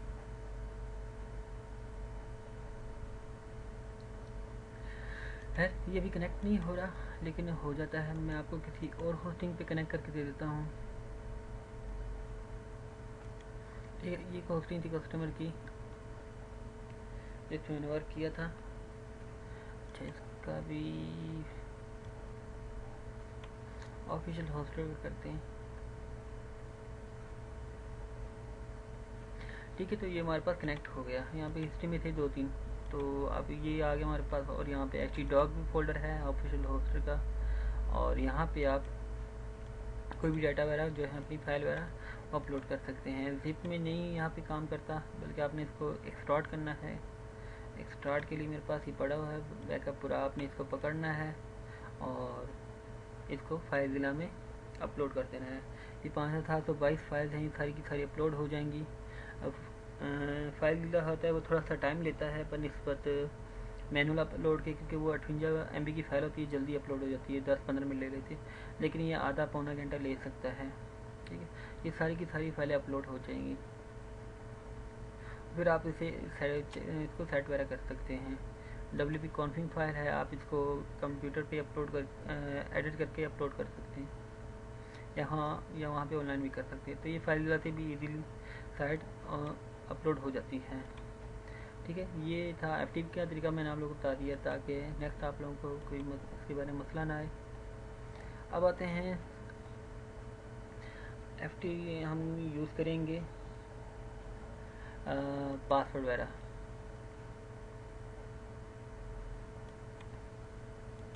इसको मैं बंद कर देता हूँ।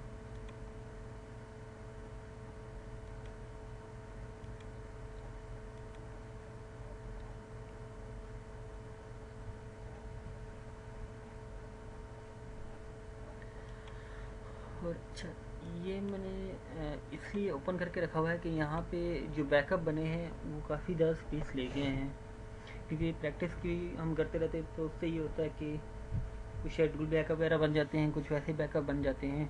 तो पहले जब भी आप साइट को माइग्रेट करें, किसी दूसरे सर्वर पे ट्रांसफ़र करें, तो उससे पहले आपने एक्स्ट्रा फाइलें डिलीट करनी है। एक्स्ट्रा होस्टिंग जो एक्स्ट्रा आपने साइट्स वगैरह ऐड की हैं,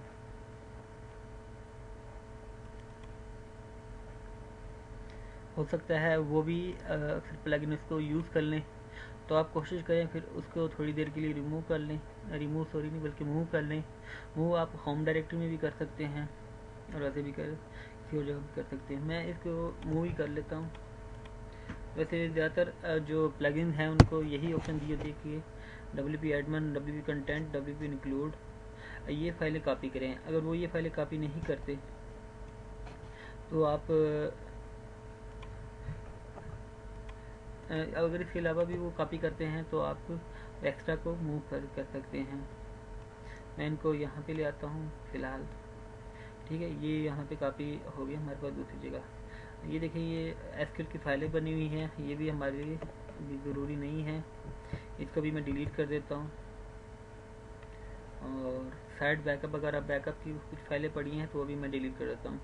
अब WP कंटेंट के अंदर हम जाएंगे, यहाँ पे प्लगइन्स हैं हमारे पास, अपड्रा प्लस है, इसमें भी यहाँ पे देखिए बैकअप बनाया हुआ है, इसको भी मैंने डिलीट करना है। प्लगइन में जाएंगे तो यहाँ पे भी जो हमारे पास बैकअप वाले प्लगइन होंगे WPR बैकअप, इन्होंने भी यहाँ पे अपने किसी फोल्डर में बैकअप वगैरह बनाया होगा, तो वो भी हमने ढूंढ के यहाँ से आप डिलीट कर सकते हैं। तो आप एक एक फाइल में जाएं और उसको डिलीट कर दें वहाँ से, ठीक है। तो फिलहाल मेरे पास एक और शॉर्टकट है कि मैंने ऑलरेडी साइट का बैकअप बनाया हुआ था, तो मैं सबको बाकी डिलीट कर देता हूँ।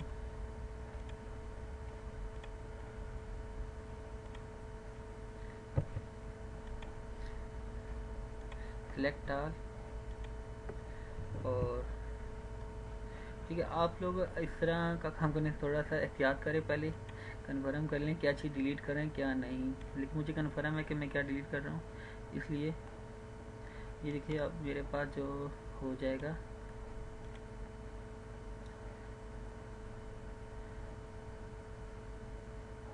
देखिए मैं शॉर्टकट यूज़ कर रहा हूँ, आप लोगों ने मैनुअली जो है वो डिलीट करना है। लेकिन अगर आप एक्सपर्ट हैं माशाल्लाह फिर कर जितना भी चाहे करते रहें, लेकिन सबसे पहले बैकअप अपने पास कंप्यूटर में भी रख लें।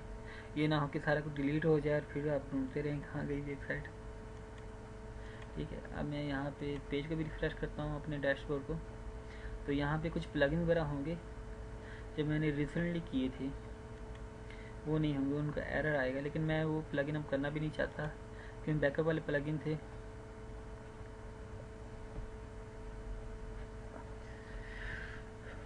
और उनकी भी मुझे ज़रूरत नहीं है, ठीक है। ये देखिए ये एरर आ रहा है कि ये प्लगइन मौजूद नहीं है, तो आप ये प्लगइन दोबारा भी करना चाहें तो कर सकते हैं,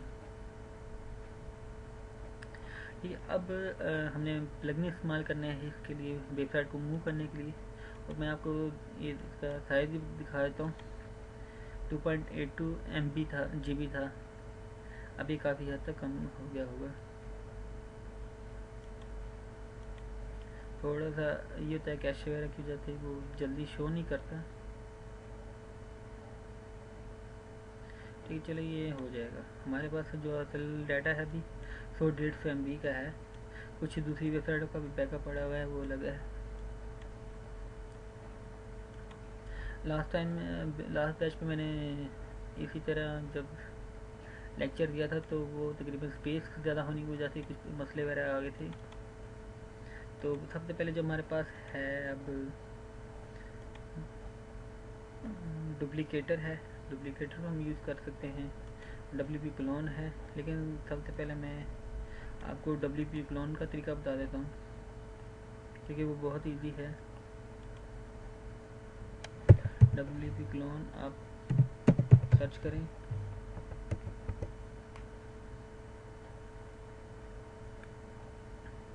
WP clone by WP academy, ये हमारे पास आ जाएगा। मैंने इंस्टॉल किया हुआ है ऑलरेडी। यहाँ पे आते हैं इसको, और ये पहले से कोई बैकअप शो कर रहा है, इसको मैं डिलीट कर देता हूँ।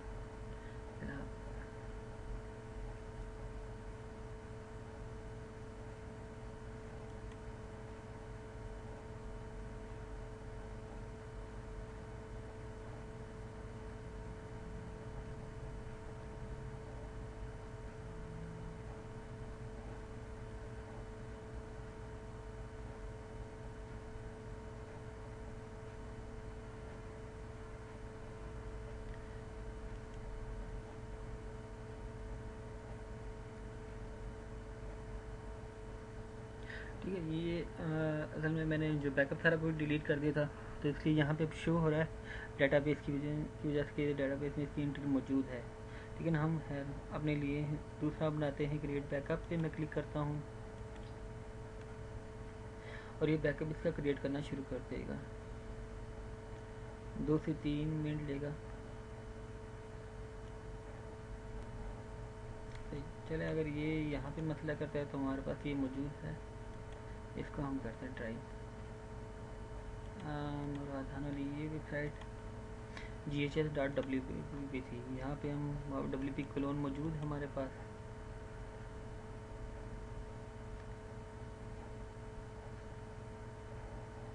क्रिएट बैकअप पे क्लिक करता हूँ।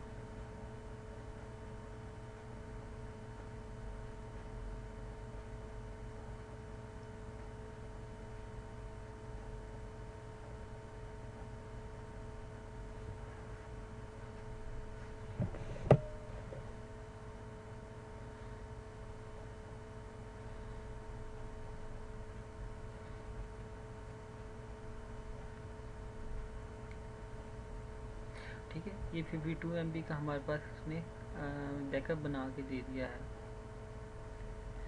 अच्छा, अब अपनी दूसरी होस्टिंग पे जाना है। ये वेबसाइट अभी शो देखता हूँ, अगर ये साइज़ कम कर दे तो हम इसी पे दूसरी होस्टिंग कर सकते हैं, लेकिन ये भी इसको कुछ मसला हो गया है, छोड़ें इसको। मैं ऐसा करता हूँ कि ये GHS.W पे अपलोड कर लेते हैं।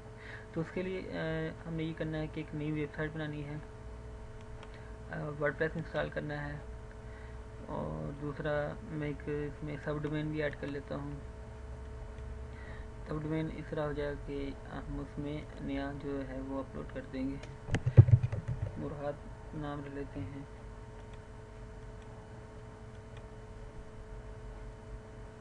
आप ये समझे कि मैं अब दूसरी होस्टिंग पे ये अकाउंट बना रहा हूँ।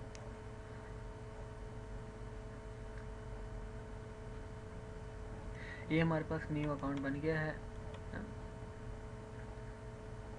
murad.jhs.w, और यहाँ पे अभी कुछ भी नहीं है। यहाँ पे हम इंस्टॉल करते हैं वर्डप्रेस।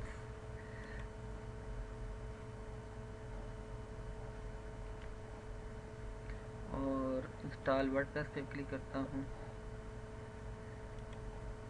यहाँ पे अब डोमेन आ गई है हमारे पास murad.jhs, और इंस्टॉल पाथ ये ऑटोमेटिकली सिलेक्ट कर लेगा जो हमने दी हुई है। अगर आप चाहते हैं किसी और फोल्डर में जाए तो आप यहाँ पे दे सकते हैं। एडमिन ईमेल हम लिख देते हैं, कोई अपनी ईमेल।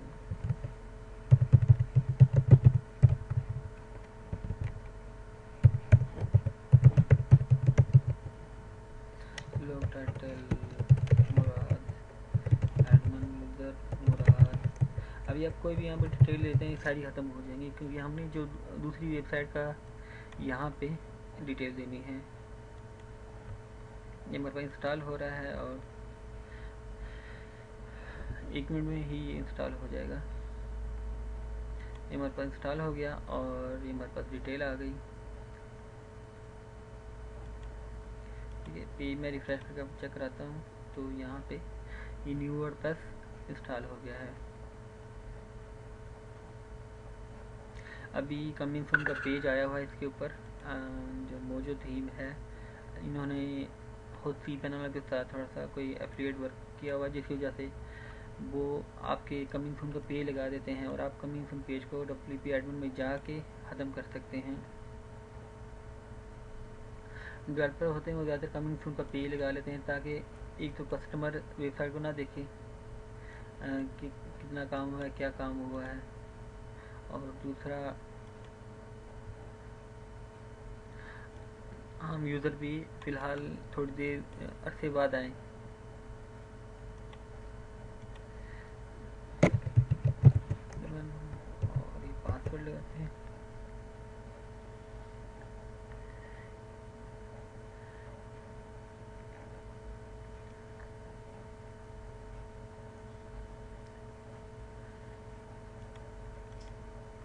ठीक है, अब यहाँ पे हमने सबसे पहले क्या करना है कि WP क्लोन का जो प्लगइन है वो इंस्टॉल करना है।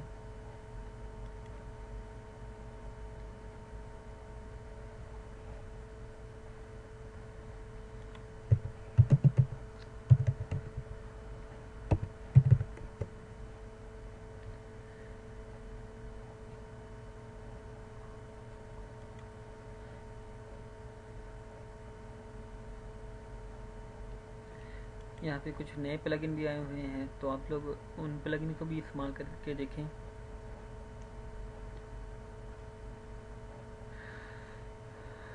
अच्छा, ये कह रहा कमिंग सून का पेज था, इसको मैं ख़त्म कर देता हूँ।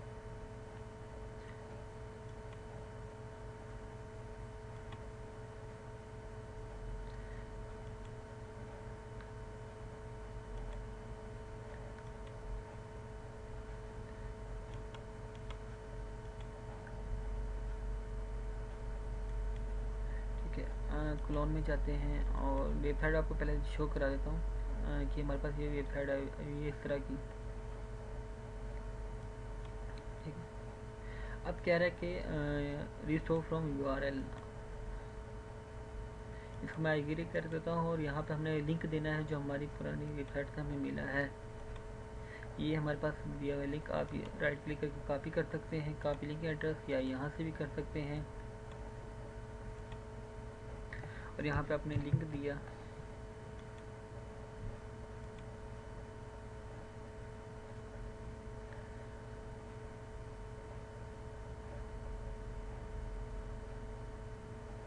और ये देखिए 5 मिनट में आपकी साइट जो थी वो माइग्रेट हो गई है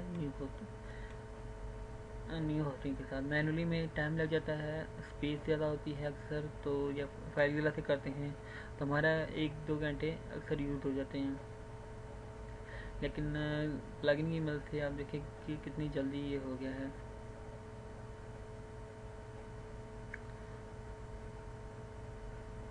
ठीक है, ये हमारे पास साइट शो हो गई है।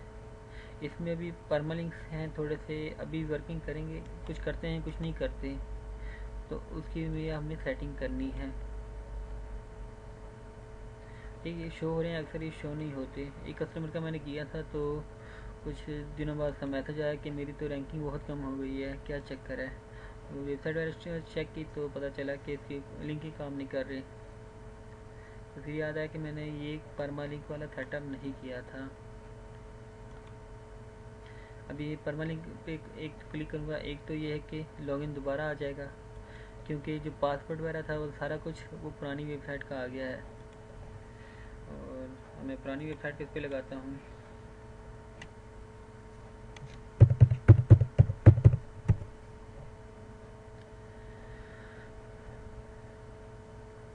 अब दोबारा ये लॉगिन होगा और ये पुरानी वेबसाइट का जितना भी सेटअप था हमारे पास आ जाएगा।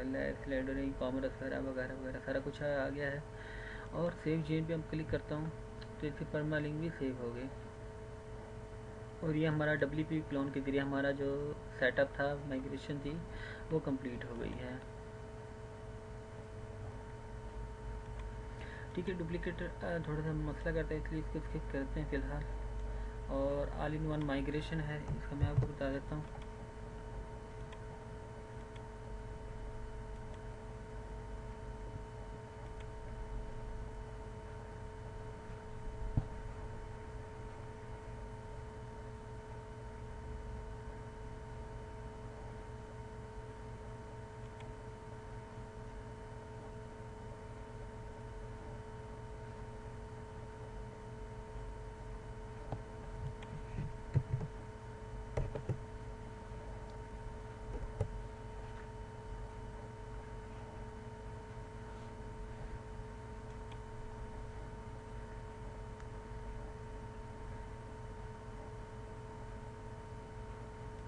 एक्टिवेट किया इसे,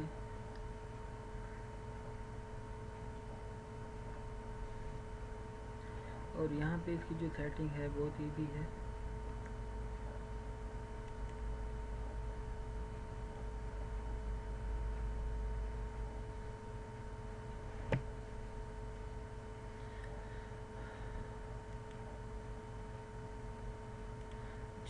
एक्सपोर्ट करते हैं, इसके जो पेड वर्जन है वो आपको देता है FTP, ड्रॉपबॉक्स, गूगल ड्राइव और अमेजोन ड्राइवर।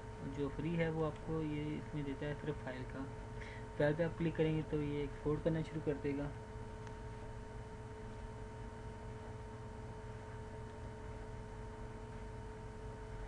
ठीक है, ये हमारे पास आ गया। अब हमने इसको डाउनलोड करना है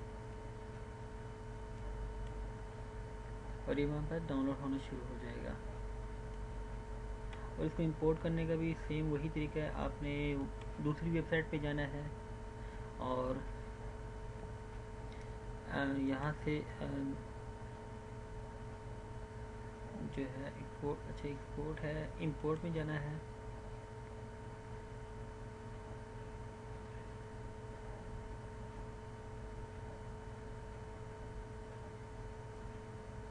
और इंपोर्ट फ्रॉम आपने फाइल करना है। ठीक है, जो आपके पास ये फाइल डाउनलोड हो जाएगी आपने सिंपल इसको इंपोर्ट कर देना है और ये अपलोड हो जाएगी और यहाँ पे शो हो जाएगी, सेम जिस तरह WP क्लोन का सेटअप था।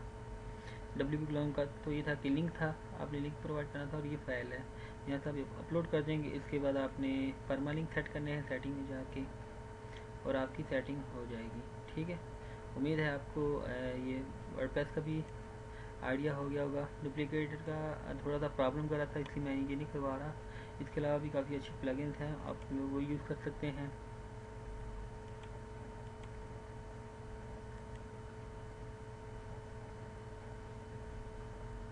ठीक है, उम्मीद है आप लोग को आज का लेक्चर पसंद आया होगा और काफ़ी हद तक समझ आ गई होगी। कोशिश मैंने की है कि जितना मुझसे हो सके मैं समझा दूँ।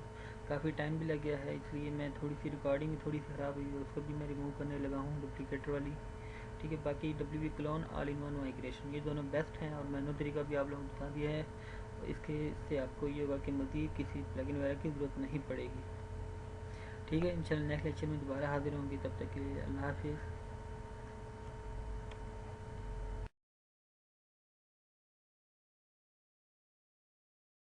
होगा नहीं क्योंकि मैंने साइट डिलीट कर दी थी गलती से, लेकिन उसका भी मुझे अभी मैं आपको बताता हूँ। साइट डिलीट तो हो गई है लेकिन अभी भी ये मौजूद है हमारे पास। और यहाँ पे एक फोल्डर है ट्रैश, इसमें हमारे सारा डाटा पड़ा हुआ है। ठीक है, इसको हम दोबारा सेलेक्ट करते हैं, मूव करते हैं।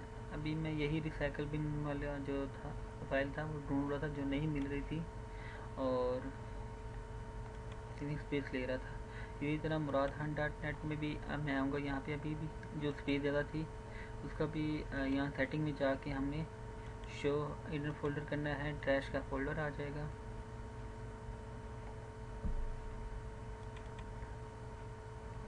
और यहाँ से फिर वो जितनी भी हमने डिलीट की थी वो सारा को सारा डाटा आ गया है।